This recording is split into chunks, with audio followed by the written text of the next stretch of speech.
Welcome to the Team Engagement Podcast, where leaders of teams share their insights. Brought to you by Blue Sky Business Consulting. We discuss 5 questions in about 15 minutes. Hello again, everyone, and welcome to the Team Engagement Podcast. I'm your host, Shawn Richards, and I'm excited to welcome today Anya Cheng, and she is the founder and CEO of Taelor.ai out of San Francisco, California. Anya, thank you so much for taking time to join me on the podcast. Tell us a little bit more about Taelor and some of the projects that you're working on. Hi, this is Anya from San Francisco. Taelor is your fairy godmother and also more like your gauge guy behind superhero. So we offer AI stylists for busy men. And our AI pick outfit to help you stand out. And we send people real clothes through a rental subscription for people to rent. So paying like $100 per month, people can look great, but never need to buy or shopping ever again. And that's what Taelor does. And we help people look great. And before starting the company, I worked for Meta, eBay, Target, and McDonald's, mostly leading their e-commerce teams, marketing, and product management teams. Thank you for having me. Oh, you're very welcome. Thank you. Well, that sounds good. Obviously, you've got some great experience there. So you know what you're doing to help men look better. So thank you. Appreciate that. All right. Well, Anya, our first question, tell the audience a little bit about how leaders can create a psychologically safe environment. I believe leaders create psychologically safety by showing people that you are committed to helping them to succeed, not just about evaluating whether they succeed or fail. I remember my time at Target. I had an engineer join my team who had a reputation for poor performance, but I didn't know about it until I hired him. So after he started, I learned that his previous manager had been trying to move him out of the organization for months. So Oh, many wow. many people come to me and say, Anya, you screw.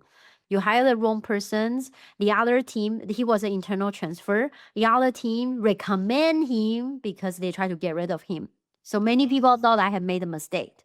But instead of judging him based on the reputation, I spent time like asking around people who work with him. I realized that everyone work with him say that he's actually an amazing engineer manager. The problem wasn't technical, was that he struggled with project management. His project always late and always over budget. So I didn't lower the bar to create a safety environment. I didn't ignore the problem either. Instead, I worked with him to find a better path. So I paired with him with a strong program manager. And the parent program manager can handle the timeline and budget while he focused on only solving technical challenges. And I also brought him to meeting with my boss. And people like, what? You brought this guy who's underperforming to meet with your boss? Are you crazy?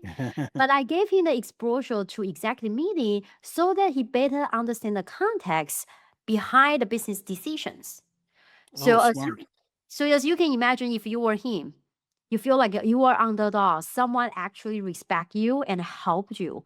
So he worked incredibly hard. He grew into the new role, eventually became the key engineer behind our award-winning e-commerce app. We won 15 awards, including Best App Shopping App of the Year on Apple. So I think the experience told me like psychological safety isn't about removing accountability. I think it's about letting your people know that if they stumble, you will help them learn, adjust, and find where they can be successful by using their strengths. But in return, they need to be willing to learn, improve, and put into the effort. So I think if people know their leader is investing in their growth, they become much more willing to speak up, they engage in, they try new things. So I think the safety is about helping people have a great environment. And with that, they can use their strengths so the real engagement and innovation will happen. Oh, those are some great comments because that really does make a difference when we can empower our employees and give them the room to grow and stumble a little bit. But I like how you said that that doesn't mean that we remove accountability. That is such an important factor. I think some people misunderstand that psychological safety just means we never hurt each other's feelings or that they never have to do anything. It's not it at all. It's creating that environment that you just described, Anya, about growing and being able to kind of grow into a role. I really like that. Great, great comments. Really appreciate those. All right, question number 2.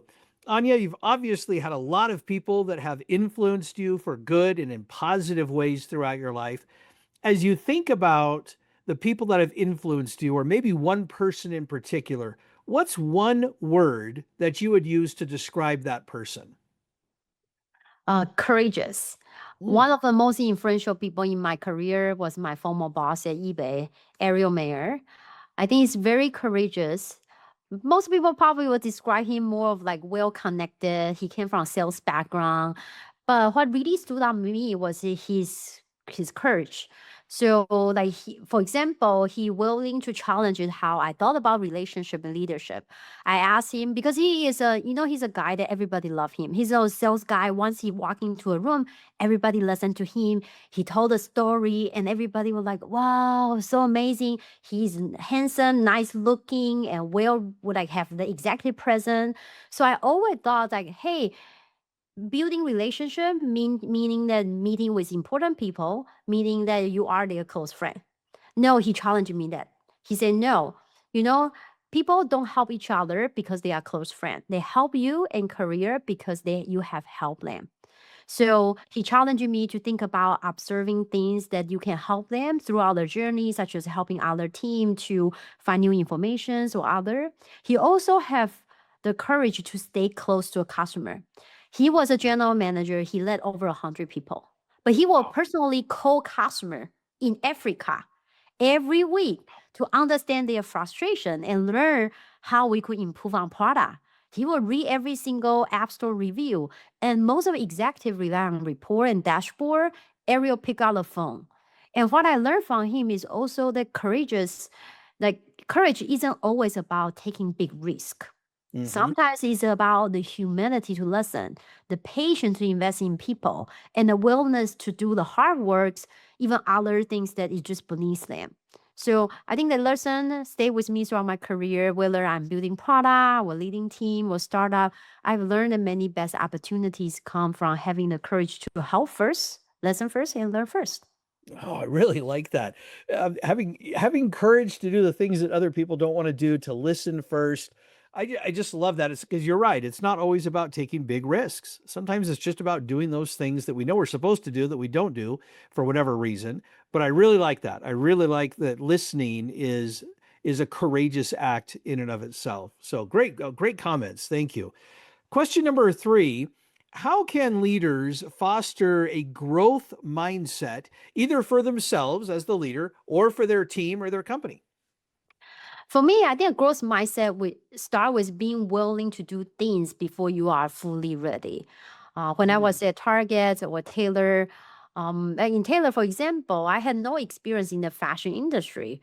I didn't know supplier, manufacturers, or apparels. But instead of waiting until I became an expert, start building small steps and learn through the journey. So one example, people ask me, how do you find your first supplier? So I thought, hey, if we get on a press coverage for a trade publication for the fashion industry, then will help us to attract partner. So I attend a conference here in Silicon Valley called Tech Crunch Disrupt. I didn't even, obviously, I am not a reporter. So I stood outside the press room. And as soon as the reporter walked out the room, I introduced myself with not even a business card, just a random paper at the time. We're startups. So just a random paper, write down like company name Taylor. We offer AI stylists. We offer clothing rental. And that reporter, well, I met with a reporter from WWD, which is a trade publication. So I followed up with her again and again after the conference. One day she emailed me back. She said, hey, stop emailing me. I'm not interested in the story. Few weeks went by. She emailed me back. She said, I'm still not interested in the story, but Anya, my colleague is interested in the story and I'm connecting you too. So Oh, I wow. talked to the colleague. He interviewed me. He really gets it. Circular fashion, renting clothes you don't have to buy, personal stylist, just like personal shopper help you pick. He really gets it. He knows this is sustainability, help the industry to reduce future waste and inventory, etc. But weeks went by, he never published the story.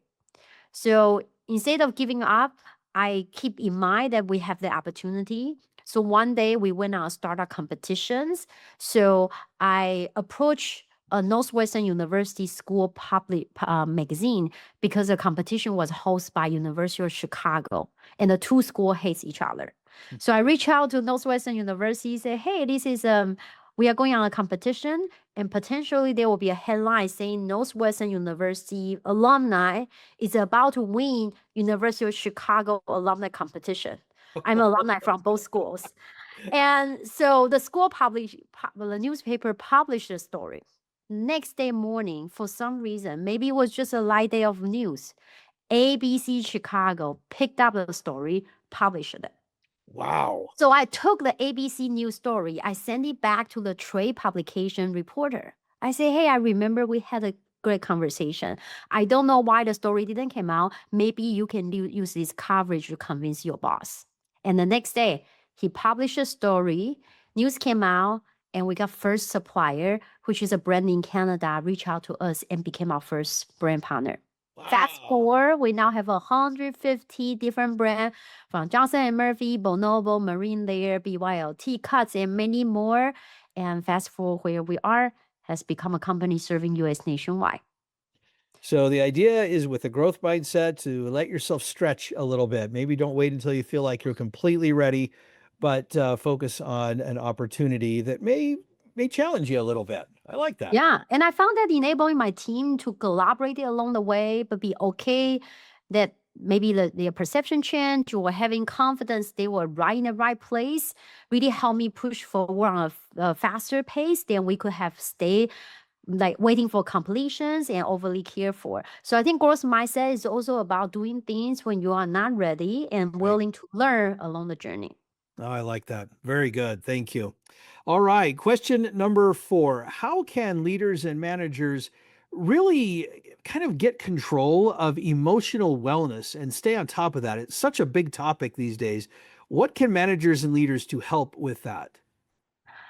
I think managing emotional wellness is sometimes is just about stopping assuming and Mhm. start communicating. I remember my time at Targets. I had a manager. His name is Brad Lucas. He joined the company at the same time when I joined the company. He's really highly respected with engineering backgrounds and I remember one day I talked to him when I just joined company. He said, "Hey, I'm surprised that I learned that you came from a marketing background rather than engineering background." So the moment I heard it, I assumed he didn't like me because he didn't hire me. I was hired by another manager who left a company and then he joined right after. So I feel like, oh, he means that if he were him, he would never hire me. I'm just a a stepchild that was left over from the previous manager. So I always assume I wasn't one of his favorite employees. And I noticed that some fact, which is he spent a lot of time meeting with my colleague, my peer, and who has been on the company much longer, came from engineering background. So at one point, he even mentions people in my role were just people who do my role, often engineers. So I always think he didn't believe in me, and I wasn't his first choice. So one day, just a few weeks before he left the company, after fast forward a few years, he said, "Hey," I say, "Hi, even though I know that you never really like me, I have always respect you." He looked completely confused. "What are you talking about?" And I start explaining like, "Hey, you say this like 2 years ago." And then he's like, "What?" He said, "I was new, so I had to spend time with your colleague, which has been in the company for many years, just because he want to learn from someone who has more company experience." And he never actually hold the belief that imagine that the imagine that I have that he was thinking about. So then I realized that I spent few years creating a story wasn't true in my head.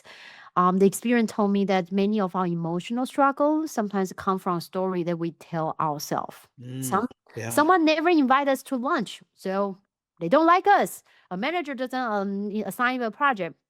He didn't trust me.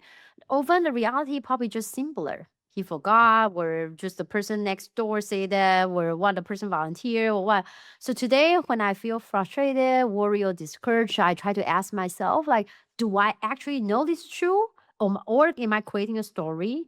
And I communicate. I ask question. I share my concern. So I encourage my team to do the same. I think emotional wellness isn't about never feeling anxiety or unsure. I think it's all about like letting feeling become the fact and communicate. So the more open we communicate, the less room there's for misunderstanding, and the healthier the team will become. Oh, I like that. I really like that phrase you said towards the beginning of your comments. Stop assuming and start communicating. I really like that. I thought that was really good. All right. Our last question, kind of a fun question. Tell us a little bit more about your first job. Cool. Yeah, I am originally from Taiwan. Came to US in 2007, and I graduated from Northwestern University with a master's degree in marketing from 2008. We all know what happened in 2008. Yes. So it was right after the Lehman Brothers went bankruptcy. I have just few months to find the jobs. So I submit hundreds of resume. I didn't get any interview. I way out. I couldn't get even campus recruiting from my school. So I way outside of other schools within those Western University, like engineering schools and medical schools. Every time when the recruiter came out of the building, I would say, "Hey, I'm not a student from this school, but here's my resume. I'm sure your colleague is hiring marketing team. Can they take a look at my resume?" And it didn't work. Nobody invited me for the interview. One day a recruiter say, "Hey, I cannot, this is not how people work here. It's all about networking. So you need to network with people." So I thought, I don't know anyone. How do I network? Um, well, I kind of know a lot of school professors. They don't know me, but I know them. So I knock on different doors of the professor's door. And one day a professor, he's a journalism professor. He say, "I'm hosting a panel discussion tomorrow. You're welcome to come. And by the way, I need 10 more students to fill out the room. Can you bring your classmates?" And I did. So I brought the classmates there. One of the speaker, her name was Peggy Walker. She worked for Vance Publishing, which is a trade publication for farmers and salon owners. Oh, wow. My English was really bad at the time. I didn't understand what she was talking about. But in the end, I was like, "Hey, Peggy, great job on the talk. Here's my resume." So she connect me to the company HR, and I got a job interview. I Wow. walk out the building of the magazine company. They put the magazine on the wall, and as a whole way I walking out, I thought, this is my company. It's a media company. I was a reporter. They're hiring a marketer. I have a master degree in marketing. Perfect.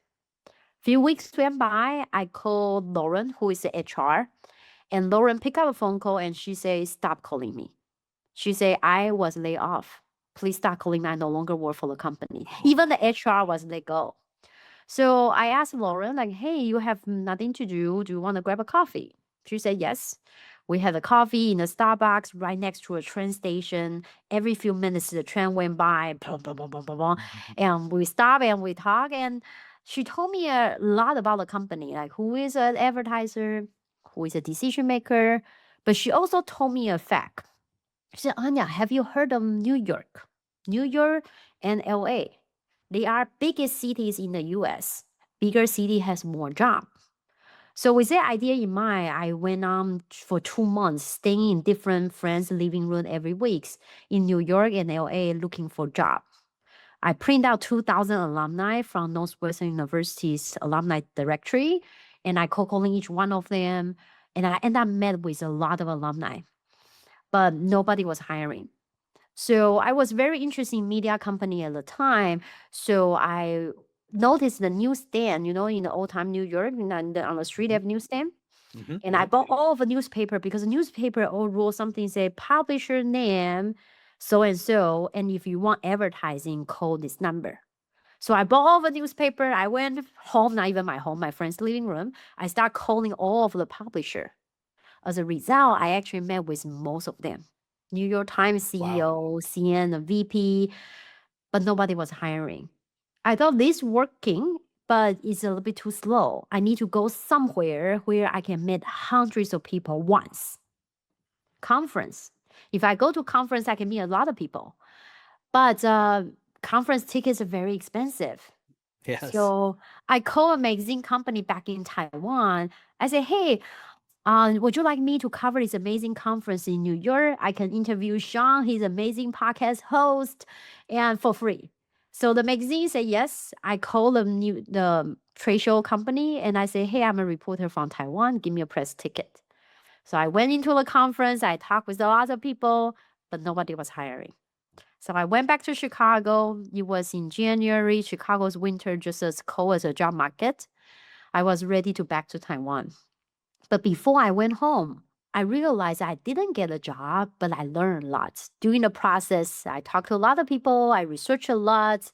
So I called Peggy, the Farmers Magazine company, like CEO again. I said, "Hey, Peggy, do you want to know what people are working on?" People like Peggy said yes. Before I went to a salon and interviewed the salon owner, who are their reader. I opened up the magazine. I called the advertiser, and I interview them and I put together a business plan. And in the business plan, I say, hey, this is what CNN is doing. This is what your former employee and your advertiser say you should be doing. And if you want to do this, you need to have someone who know marketing background, who have media background, and ideally not very expensive, just out of college. And I happen to know someone. Me. Anya Cheng. So my English was really bad at the time. She only asked me one question. She asked me, okay, would you like to be a contractor? I said yes. I didn't know what that meant. I went home and I Googled contractor. I was like, what is? And I didn't understand why she want me to be a plumber. Contractor. Yeah. The contractor. So anyway, that's fast forward. That's how I eventually joined Sears, Target, McDonald's, and eBay and Meta, and start with that. But I think that was the leader who gave me the opportunity.